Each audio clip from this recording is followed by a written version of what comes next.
85% of a person's success comes from people skills, which is the whole soft skills.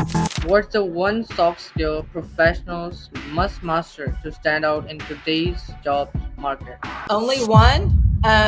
Okay, so I would say it has to do with your first impression. The way that you enter the room when people first see you, you have 5 to 7 seconds for people to make a decision whether or not they want to do business with you or whether they want to even have a conversation with you. And so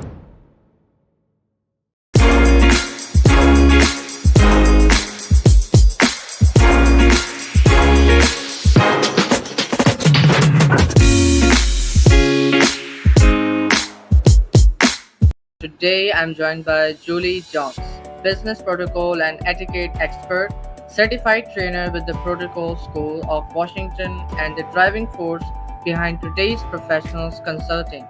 Julie helps individuals and organizations sharpen their soft skills, elevate their presence, and thrive in today's competitive, ever changing world. Today, we'll uncover the essential professional skills that will define success in the years to come. So, hey Jolie, how are you? And welcome to the podcast. hi, JobsWala. Thank you for having me. It's an honor to be here. It's an honor to have you finally. We were, between the conversation and trying, but now this is the day when we are having it finally, and I'm so excited to speak with you further. Yes, thank you for your patience. Thank you. So, before moving further into the conversation, could you tell us about what is your story? About your story. Oh gosh. So I used to be a teacher. I taught fifth, sixth, and seventh grade math for 15 years. I was also an administrator in the private schools here in Texas. And what I found is that students were not ready when they came out of high school and college for the job market. At least that's what the business community kept telling us. So I did some research and I found out that companies hire etiquette consultants to come work with their team members and to help them cross over from school into their career. And they what it was soft skills like in how you show up, your image, how you communicate with people, how you manage your day to day, life. And so this is really important. And the research that I found came out of Harvard University, the Stanford Research Institute, and the Carnegie Foundation, all found that 85% of a person's success comes from people skills, which is the whole soft skills.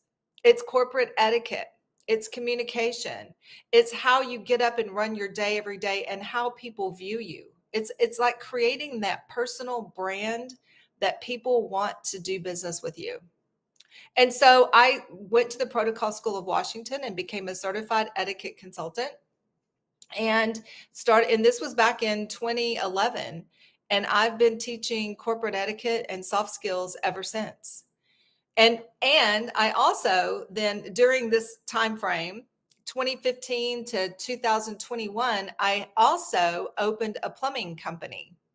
And I realized at that time that I had to teach all of the people that worked for me all of the soft skills because we had a brand as a company and as owners of a company, and we wanted to teach our team members, our employees, how to represent us when they were wearing our uniform, when they were driving our trucks, when they were communicating with people, they were representing us too. So I got an extra layer of how important it is for companies to train people how to have the image and the communication skills that they need to not only be good for themselves and have the successful life they want, but also how to create a solid company with a great culture and happy customers.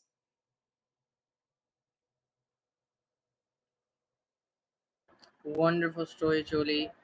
And you found out because you were teaching. You were a teacher. Yeah. Yeah. It's really wonderful. Um, what's the one soft skill professionals must master to stand out in today's job market? Oh, only one? Okay, so I would say it has to do with your first impression. The way that you enter the room when people first see you, you have 5 to 7 seconds for people to make a decision whether or not they want to do business with you or whether they want to even have a conversation with you. And so your image, the way that you show up, and I'm talking about the way that you look and the way that you dress, you must be dressed appropriately for your industry and for your company. But it's also about your nonverbal language, it's your facial expressions, it's your overall presence, it's the tone of voice, it's the smile on your face. Are you approachable? And all of these decisions are made so quickly, and people will literally make a decision within 5 to 7 seconds of meeting you. And so I think that is one thing that we don't emphasize enough is that you only get one chance to make a good first impression. Very true, very true. And this is where we are too far, especially Gen Zs. Mhm. Um, we are losing that kind of era we had. Respect and everything, which is really bad. And non-verbal communication skills and the way we Mhm. dress are also very important. Yes. And what we're seeing with our Gen Zs is that eye contact is something that people are seeking and that our Gen Zs are lacking. I saw an interview, or I'm sorry, a survey that came out about a year ago that said that over half of the managers, hiring managers, were saying that the people could not come into a job interview and have a conversation like this and make eye contact. It was the number one complaint of hiring managers. And so when you are having a conversation with somebody, you have to let them know that you're hearing them. You have to engage in active listening. Eye contact is part of it. And there's also the thing, I don't know if you've heard about it or not, it's called the Gen Z stare. And that is when somebody is talking to somebody and they just look at them. Like it's like the message is, are you kidding me right now? And so there's no interaction, there's no head nodding, there's no smiling, there's no agreement. It's just a stare. And that is so frustrating to hiring managers and people who are working in teams when there's somebody in there who doesn't really understand the importance of interaction. And so that's been something that's, been a big complaint that I've heard and seen in my research and in my studies. Exactly, Julie, exactly. And most of the people blame mobile phones and electronic Yeah. devices, laptops, and such accessories that because we are too much in all this stuff. Yeah. Few days back, a person, a boy, 16-year-old boy, committed suicide um, because of maybe the overuse of Yeah. ChatGPT and I something heard like that. that. So, what would you say about it? Yeah. So, okay, this is so important because technology and in particular artificial intelligence (AI) is making our world easier. It is really speeding up things. It's we can get online and schedule appointments. You can even schedule a plumber now through an AI bot. You don't have to talk to anybody. And while that is very convenient, the downside to that is we're losing the actual interaction, which in my world, AI stands for actual interaction. And so what that means is people are struggling. And I've heard that Gen Zs are having to get coaching to pick up a phone to make an appointment, say to a dentist or a doctor. It stresses them out and they would rather talk to a bot. And the tragic story that you just mentioned about the young man who committed suicide because he was having a conversation with a computer, with his AI chatbot. And don't get me wrong, I use AI every day. I mean, it is my research assistant, it's my content creator. It helps me come up with ideas, it's brainstorming and things like that. But ultimately, what I understand is it's a machine. But we've gotten so used to it that we actually have conversations with it and we've become isolated. And I feel like that is really taking our society down a path where we're not interacting with people. And the downside of that is we were created to interact. We were not created to be in isolation. And so we need to remember that these human interaction soft skills that I'm talking about today, that you and I are talking about, are really important. And people who master them are going to see themselves really skyrocketing in life and in career, because this is what people are looking for. Wonderful, Julie.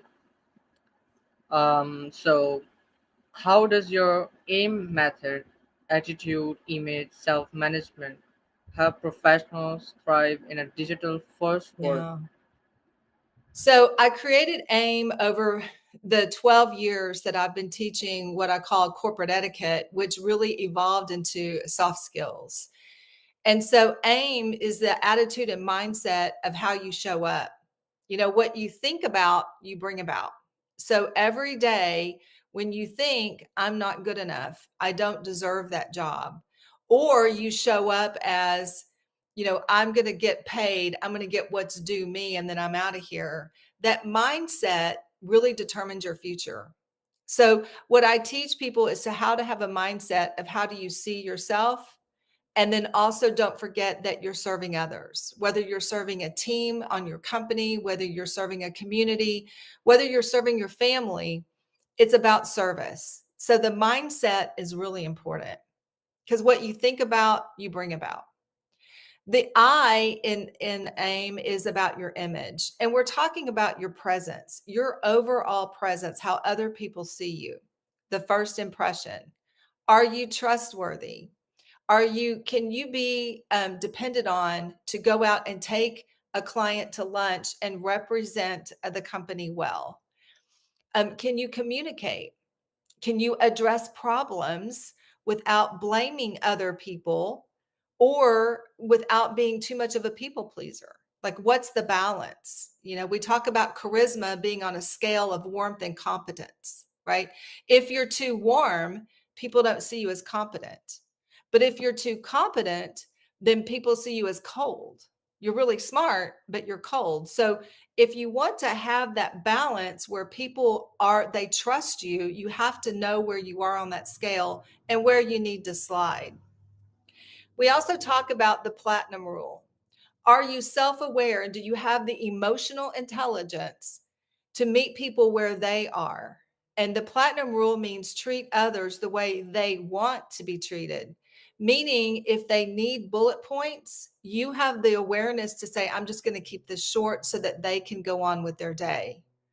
If they need human interaction, you'll give them the time that they need at the beginning of a meeting to talk, and you'll give them that space to warm up because they need the human interaction.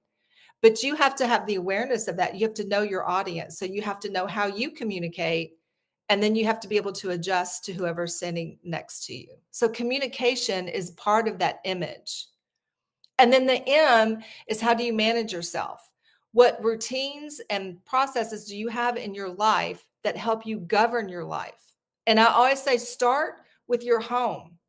How are you managing your day to day life? Because how you manage anything is how you manage everything. And so if your home is in disarray, then probably your life is in disarray, meaning that when doors open, if they do, then you won't be able to handle it because you're in chaos. So get control of it. Be the CEO of your life and be in control. You have to be a person that makes life happen rather than lets life happen. And so that's the determining factor is, how do you manage your life? And so that's how I teach the AIM methodology. Wonderful, Julie. and I see a lot of people have different kind of skill set, Mhm. like the most high ranking skill set, but they're still very Yeah, unsuccessful. They still don't see couldn't find any client for their yeah, work. Why? Because of they don't have these fundamentals you were talking yeah, about. 100%. So sometimes it happens we don't have anything, but we have a better communication style. We have all these fundamentals. So sometimes these things becomes the source for our Mhm. success, but we don't have any other thing. Are you agree with Yeah. me? Yeah. You're right because the smartest person or the person who has the skill set, say the best engineer, the best architect, the best accountant is not always the boss. Because there has to be the influence factor, that charisma factor where people will want to follow you. And sometimes being really smart and good at your job does not equate to being the leader, the visionary, the person who can create the vision and get the people on board to follow that vision. And that makes the difference. And it's the people skills that make the difference there. You're 100% on spot on with that. Exactly. um so what's the biggest misconception people have about etiquette in modern Hmm. business? That etiquette is outdated.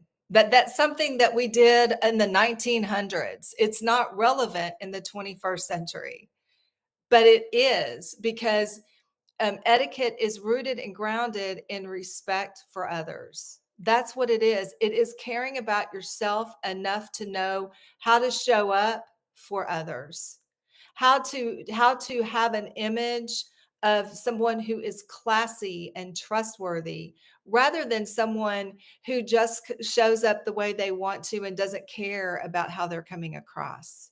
It is rooted in respect. And those people who understand this concept are the ones who are successful. They're the leaders. Exactly, I'm totally agreed with you. So can you share one real example where soft skills changed someone's career path? Oh, gosh. Yes, I can. I used to have a boss who was really hardcore, set in his ways. And this is the way I do things. He was the leader, he was the manager. He had worked hard for getting to where he wanted to be. And he was very much a person who was a top down driver. This is what I say, do it. And so what he found was while he was really good at his job, he didn't have the people skills. And so he couldn't keep team members. He was a revolving door because people don't leave jobs, they leave managers, right? And so he was a manager that no one wanted. As a result, he would always end up getting fired and he was always having to search for a new job. And he would justify that by saying, I'm going to leave this job, but I'm going to get a new one that pays more money.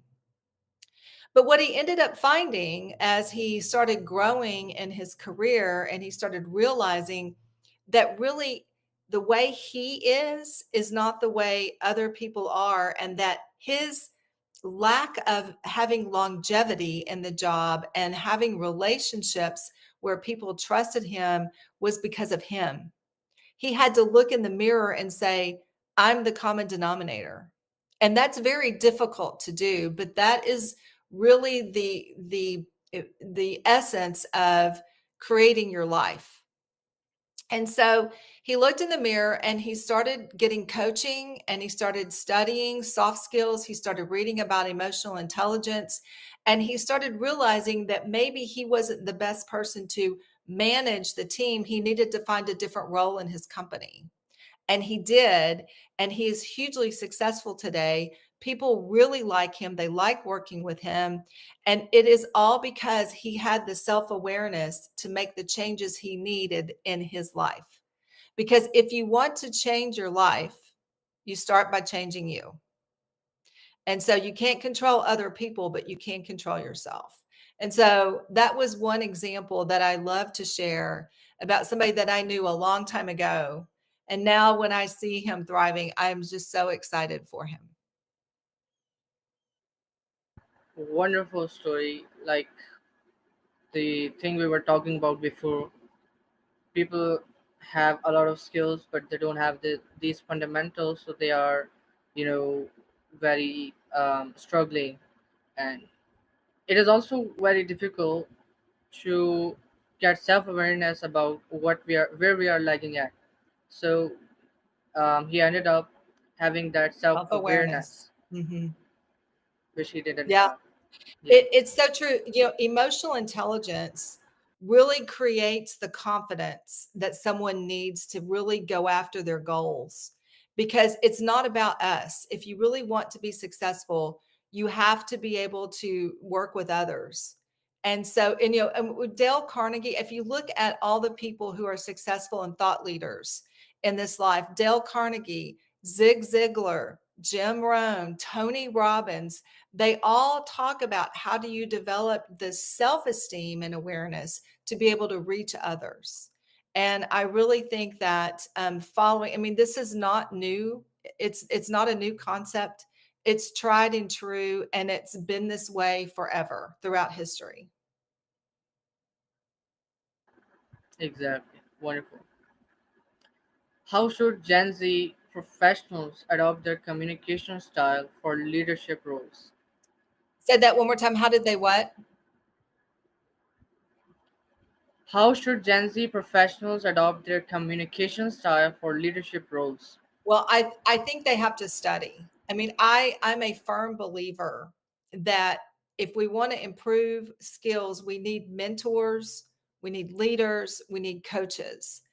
If you look at, I mean, experience is going to help, right? I mean, over time you grow and you get better, and because you learn by, oh, maybe I blew that conversation, I'll do something different next time. So I think that's really important, but having a mentor at your work, hiring a coach, you know, high performance athletes have several coaches. They have a coach like for their team, and then they have a coach for their position, and then they might have a strength coach, and then they might have a nutrition coach, and then they might have a mindset coach.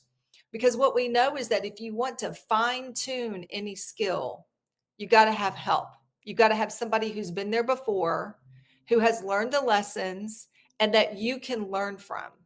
And so I feel like, really diving into books. There's so many great books out there. My book is actually coming out next month. It's called The Presence Effect, and it's about influencing others, influencing the outcome by the way you show up. And so I believe that studying and reading books, listening to podcasts, much like yours, are things that we need to consume information that helps us grow.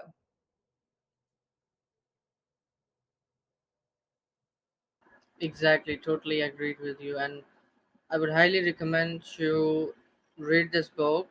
And I'm so excited for this, because this is the thing which world needs today. This is really important. We all are struggling with that somehow, at some places, and we are actually, searching for many people. So at that time when we find someone like Julie, so we have to be really, caring of these people like Julie Chu, who are really mentoring people about these Yeah. stuff. So congratulations, Thank Julie, you. for your book. Thank you. I'm very excited. Now coming to my favorite part of the conversation, which is about podcasts. You have your podcast, Today's Professionals. And first of all, how did you decided your podcast name? Well, the company name is Today's Professionals. My podcast is called It's How You'll Be Remembered. And the reason that I named it that is because years ago when I started corporate etiquette, I always said it's not just etiquette, it's how you'll be remembered. And so then as I changed it and became more soft skills, it's still about how you'll be remembered. And the reason that I named my company Today's Professionals, which I rebranded in 2022 from just an etiquette company into Today's Professionals, the reason that I named it that is because people always asked about etiquette. And isn't it old fashioned? Isn't it outdated? And I wanted to let people know that what we do at Today's Professionals, what we do when we work with clients, when we go into companies and we teach, corporate etiquette, or when we teach soft skills, or when I'm on stage speaking, when I'm traveling and talking about leadership skills, it's current information. It's about today's professionals. It's about being up to date and leading in today's times. And so that's how I came up with those names. It is so humorized, and so unique name as well. Um, so what was your reason behind starting your podcast? What was in your mind? Well, um, are you talking about the company name or the podcast? The podcast. So I actually wanted a way to get my message out there. And I know that people listen to podcasts and they watch videos. People go to YouTube to search for information that they want, whatever it is. It's a search engine, right? And so one of the top reasons people go to YouTube is to find ways that they can improve. Like, how can I improve communication skills? How can I get a promotion? How can I get what I want in life? How can I be successful? That's one of the things that people are searching on. I mean, they search a lot of things on YouTube, right? But this is what, in my area, this is what people are looking for. And so I wanted to start a podcast where because I do a lot of networking and I meet a lot of cool people. And so I thought maybe what I could do is bring people onto my podcast and have these conversations that are real life conversations that talk about how people skills, whether it's communication, whether it's image, whether it's dress, etiquette, whatever it is, we come on and we have a conversation, and it's real life experiences with real people. And so it has been hugely successful. We are in our second year of this podcast now, and it has been so much fun. Wonderful. How many episodes have you recorded? I haven't counted the episodes because I just do the YouTube, but I would say we're probably into 50 or more. Wonderful. And you were talking about many, the people who want to learn something, they go to YouTube. So, like some days ago, there was Teachers Day, and um today I was scrolling through Facebook, and I've gone through from a post, and there was three logos, mentioned in the, or visible in the image. I don't know. Google, ChatGPT, and YouTube. And in the description, it was mentioned that don't forget to wish them on Teachers Day.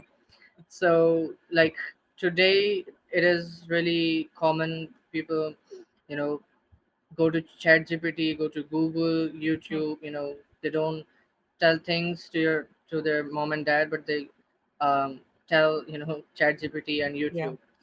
So it is becoming more common as the passage of time. Maybe after some years after, it'll be so Yeah. common. Yeah, it is becoming more common that people are going to Google.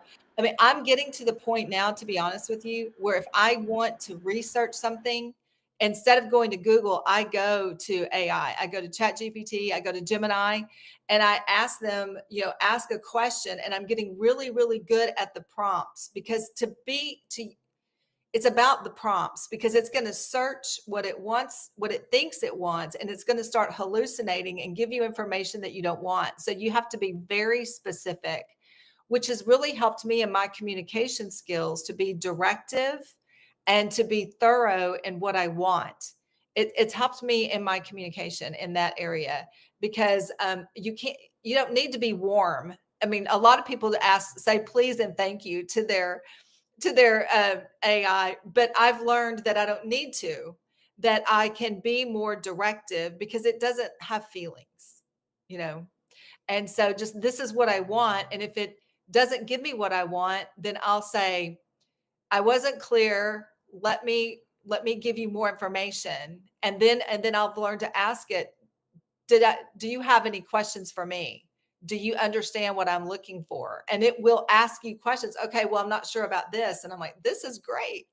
Because it's really all about getting the information in. A computer is information in, information out. And if you put garbage in, you're going to get garbage out. And so have to, being able to put good information into AI to get the right information out is a skill set that we're learning. And so this is an area of opportunity where people can teach people how to use AI, how to create those prompts.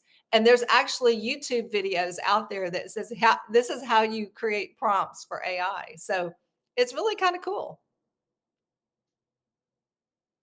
Wonderful. Maybe you can teach us someday. Well, I'm still learning, but yes, I'll be happy to share whatever I know. Yeah, exactly. AI is all about Yes. prompting.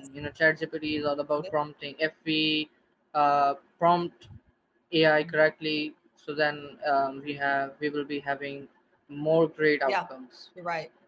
You're right.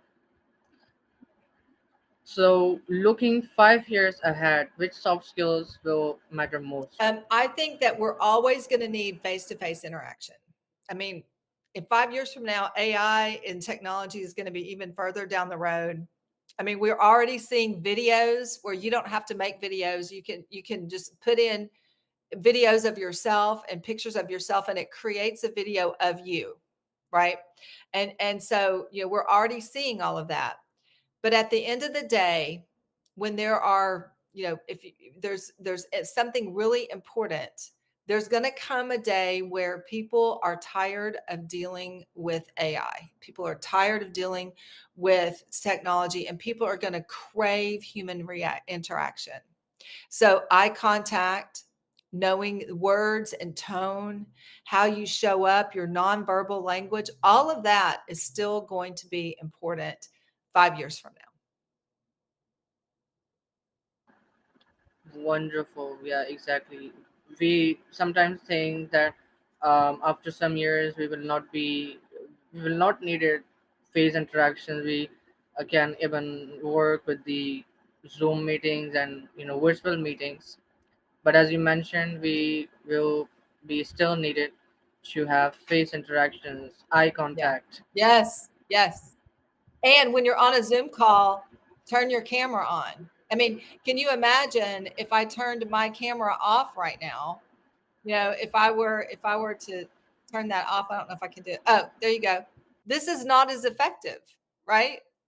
So you have to be able to turn your camera on because it makes a difference. Exactly, Julie. How can someone with low confidence start building executive presence? Mm. That is so hard. I'm actually working with a couple of people right now on this. They're younger people right out of college. And so I always start with you. So I use a tool called the process communication model to teach emotional intelligence. And so if you want to start to build executive presence, you have to start with understanding you. Start by understanding what your strengths are and what your emotional and psychological needs are. And how do you respond when those needs are not met? So, for instance, when we start going into distress because our needs are not being met, maybe we have a boss who's very competent, much like the boss I told you about that was very top down. And I'm a person who needs interaction. I need to feel like I'm loved, right? I need to feel like you're glad I'm on your team, right? And I don't get that, I'm going to leave because I'm going to start going into distress. And the way we respond when we go into stress is different. Sometimes we go into, if it's I'm okay, you're okay, we can have conversations, things are great. But if we go into a conversation where I'm not feeling loved and valued in my team, and I feel like you don't like me, then I might go into, I'm not okay, but you are. You are okay. And then I start to over people please. And that creates all kinds of different problems. And I become a doormat and people don't see me as competent. Remember, I could be too warm on that competence scale because I'm now in people pleasing mode because I'm in distress. But I could also go into, I'm okay, but you're not. So now I'm on the cold side of that charisma scale. And I'm like, look, I'm right. I'm doing it right. What's wrong with you? And then I start to blame. Well, we didn't meet this deadline because you didn't do your part, or the, and then we become kind of like Teflon, like nothing sticks to us. And now people don't like me because I'm not approachable and I always blame people. And so we have to realize when we go into these different distress modes, there's a final distress mode, which is I'm not okay and you're not okay. And this is really can be dangerous where we might need people to help us out. For instance, the 16-year-old that you mentioned earlier in this podcast that was talking to Chat GPT and ended up committing suicide. It's a tragedy. But what happened was he was at the lowest of the low, probably in a I'm not okay and no one else is okay. And he what he was asking Chat GPT was feeding that, and it led to a loss of life. Tragic. So we have to understand ourselves. And once we begin to peel back the layers and understand what our needs are, how we respond when our needs, our emotional needs are not being met, and then how to pull ourselves out of distress, we become more confident. The second part of that, and this is emotional intelligence, now I understand myself, and now I can start seeing in other people how they're responding in distress, and I know how to meet their needs. So then I can pull not only myself, but other people up back into a I'm okay, you're okay conversation where real communication happens. And so I think understanding yourself is the first step in building that confidence. Exactly. Can you hear me? Yes. Yes. Okay. Wonderful. If you had to give one piece of timeless advice for thriving in the future of work, what would it be? One piece of advice for what?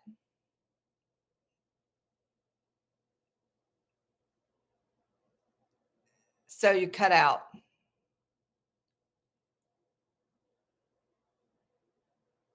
I don't know if it's me or you, but somehow we're cutting out. Can you repeat the question one more time? Yeah, sure. I can't hear you. If you had to give one piece of Okay, there you go. timeless advice for thriving in the future of work, what would it be? Can you hear me? Yes, for jobs in the future. One piece of advice for jobs in the future. Is that right? I don't know what is happening. Did you heard the question, What? or should I repeat? No. Yes. Okay. If you had to give one piece of timeless advice for thriving in the future of work, what would it be? I would say be open to learning. Never stop learning new skills. Embrace change. Embrace conflict because conflict done correctly solves problems and creates growth. So be open and never stop learning, never stop improving your communication skills, and keep going because life changes and we have to change with it. Such amazing advice. And again, Julie, your work is the kind of work we need today.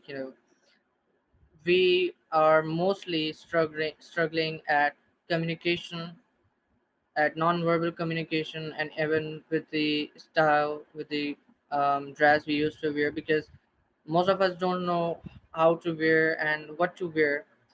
and what kind of event. Yep. So these all are fundamentals, which is really important in our life. So thank you so much, Julie, for turning on and for sharing all the insights with my listeners, with Gen Zs. And you know I'm also very excited for your book. So thank you so much, Yeah. guys, for watching and listening to the podcast. Inshallah, meet you soon with another amazing podcast with another amazing guest.